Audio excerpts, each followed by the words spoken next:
Welcome to my channel. I am Abdus Salam, Assistant Teacher, Rajshahi Collegiate School, Rajshahi, Bangladesh. My dear viewers, আজকে আমরা যে ভিডিওটা করতে যাচ্ছি তা অত্যন্ত ইম্পর্টেন্ট। এক কথায় এটাকে বলা যায় যে the mother of English language. আমরা যেহেতু বাংলা ভাষাভাষী তাই আমরা কি করি, আগে বাংলাটা ভালো করে শিখে নিই, তারপরে ইংলিশটা করে থাকি। আজকে যে ভিডিওটা হবে তা টেন্সের উপরে। তোমরা নিশ্চয় বুঝতে পারছো, tense is the mother of English language. আজকের ভিডিওটা হচ্ছে টেন্স এর উপরে। টেন্সের উপরে আজকের ভিডিওটা আমরা করতে যাচ্ছি। তাহলে টেন্স কি, প্রথমে আমরা দেখব যে টেন্স কাকে বলে, টেন্স কি। Tense is the time of action. আচ্ছা, এই যে ক্রিয়া সম্পন্ন হয়, ক্রিয়া সম্পন্ন হওয়ার কাল বা পর্যায়ক্রমকে টেন্স বলে। যেমন দেখো তো, he feels sad, he feels sad sometimes, he feels sad sometimes. সে মাঝে মাঝে খারাপ অনুভব করে।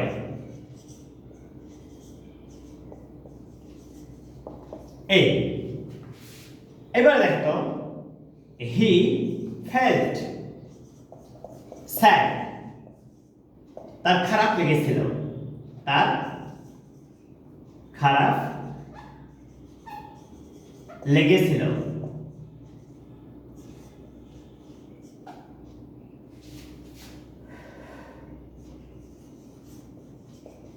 তার খারাপ লেগেছিল।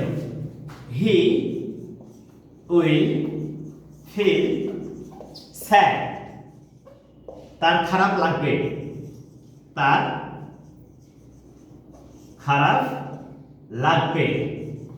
আচ্ছা, আমরা এখানে একটা বিষয় অনেক চমৎকার করে দেখতে পারলাম যে সাধারণভাবে যখন কোনো কাজ করা হচ্ছে তখন তা হচ্ছে প্রেজেন্ট টেন্স, আর অতীতকালে যখন কোনো কাজ করা হচ্ছে তখন তা হচ্ছে পাস্ট টেন্স, আর ভবিষ্যৎকালে একটা কাজ হবে, এখনো হয়নি কিন্তু ভবিষ্যৎকালে একটা কাজ হবে, এর অর্থ প্রকাশ করলে সেটা হচ্ছে ফিউচার টেন্স। তাহলে আমরা এখানে কি দেখলাম, এখানে দেখলাম হি ফিলস স্যাড সামটাইমস, তার মাঝে মাঝে কষ্ট লাগে, মাঝে মাঝে খারাপ লাগে। তার বলছে হি ফেল্ট স্যাড, তার খারাপ লেগেছিল, এখন না, আগে লেগেছিল, এখন আর খারাপ লাগে না। হি উইল ফিল স্যাড, তার খারাপ লাগবে, এখনো কিন্তু লাগেনি। তাহলে এই যে একই কাজ তিন সময়ে ঘটার কারণে তিন প্রকার সেন্টেন্স স্ট্রাকচার হচ্ছে। কাজ কিন্তু একই, ওই খারাপ লাগা মানে মন্দ অনুভূতি হওয়া, কষ্ট লাগা, দুঃখ লাগা। এই কষ্ট লাগা বা দুঃখ লাগা যে অনুভূতি, কাজটা কিন্তু একই, কিন্তু ওই যে টাইম চেঞ্জিং হওয়ার কারণে তিন প্রকারের সেন্টেন্স হচ্ছে, ভার্ব তিনটা প্যাটার্ন হচ্ছে। এই তিনটা প্যাটার্ন হওয়ার জন্য আমরা এই টেন্সকেও তিন ভাগে ভাগ করছি। তাহলে প্রথমে কি বলছি, what is tense? Tense is the time of action, it is the turning point of action. অর্থাৎ সময় বা কাল যে পর্যায়ক্রম, একে আমরা বাংলাতে কাল বা ইংরেজিতে টেন্স বলি। এই টেন্স আবার এই কখন কোন কাজ ঘটে সেই কাজগুলো ঘটার ধরন বা প্লেস এবং টাইম অনুযায়ী সেইটাকে আমরা তিন ভাগ ভাগ করছি। যেমন এইটাকে আমরা বলছি প্রেজেন্ট টেন্স, প্রেজেন্ট টেন্স, এইটাকে আমরা বলছি প্রেজেন্ট টেন্স, এইটাকে বলছি পাস্ট টেন্স, এইটাকে বলছি আমরা ফিউচার টেন্স। এই তাহলে একই কাজ বিভিন্ন সময় যখন বিভিন্ন রকম ভাবে হচ্ছে তখন টেন্সের নামকরণ চেঞ্জ হয়ে যাচ্ছে। তাহলে আমরা বুঝলাম যে tense is the time of action, সময় পর্যায়ক্রমকে টেন্স বলে। এই টেন্সটা আসলে কাজ যে ঘটার পর্যায়ক্রম অবস্থা সে অনুযায়ী তিন প্রকার হচ্ছে। তাহলে টেন্সটা কয় প্রকার হচ্ছে? তিন প্রকার। আমরা এখন সেটা নিয়ে কাজ করব যে টেন্স প্রধানত তিন প্রকার।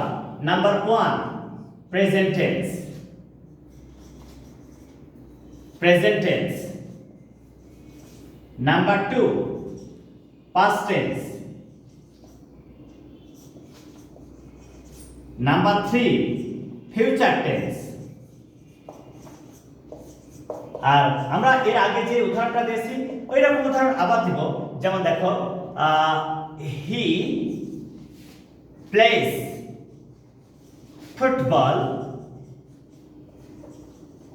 রেগুলারলি, সে নিয়মিত ফুটবল খেলে। দেখো এই কাজটা তার নিয়মিত করার অভ্যাস। তারপরে দেখো the sun gives us hit and light. The sun gives us hit and light. আচ্ছা, সে নিয়মিত ফুটবল খেলে, that is the habit of action to play football of that person. Am I right? And this sentence indicates that it is universal action. From the very beginning of the earth, from the very birth of the earth, the sun gives us heat and light. It is universal action. চিরন্তন সত্য। তাহলে আমরা এখানে দেখলাম যে যে সমস্ত কাজ সাধারণভাবে বর্তমানে ঘটে বা অভ্যাস বা চিরন্তন ঘটনা, সেগুলি প্রেজেন্ট টেন্স হয়। আচ্ছা, পাস্ট টেন্স। এখানে বলছে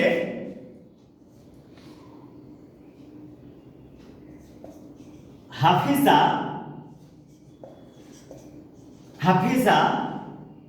caught a fish last week.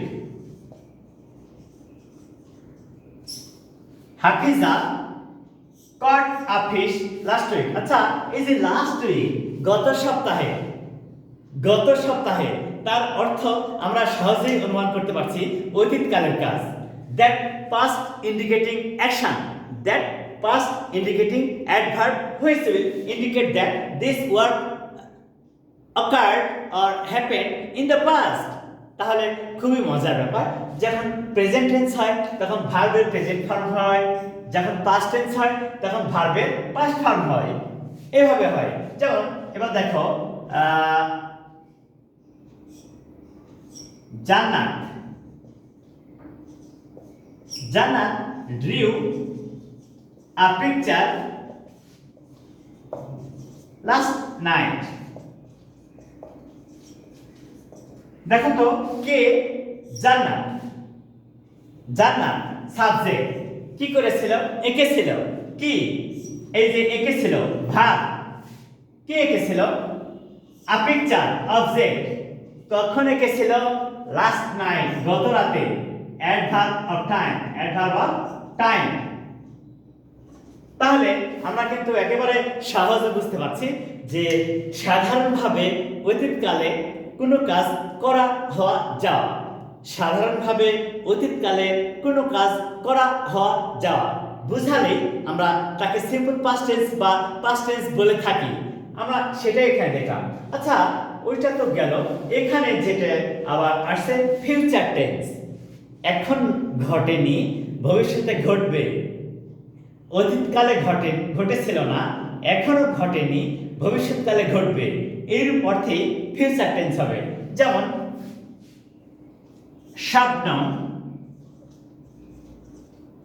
Shabnam will make a plan.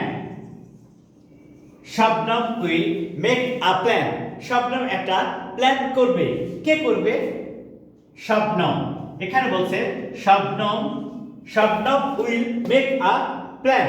Shabnam একটা প্ল্যান করবে। কে? সাবজেক্ট শাবনম। করবে উইল মেক। কি করবে? A plan object verb subject. তাহলে প্ল্যানটা কিন্তু এখনো করা হয়নি। ভবিষ্যতে করা হবে। তাহলে ফিউচার টেন্স। আবার দেখো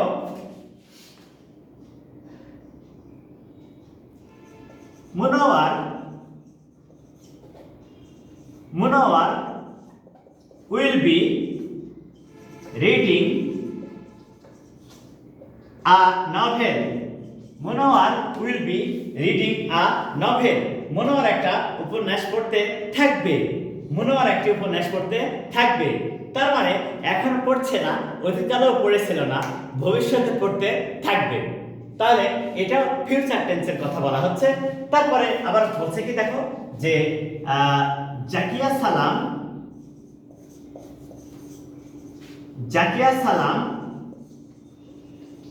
উইল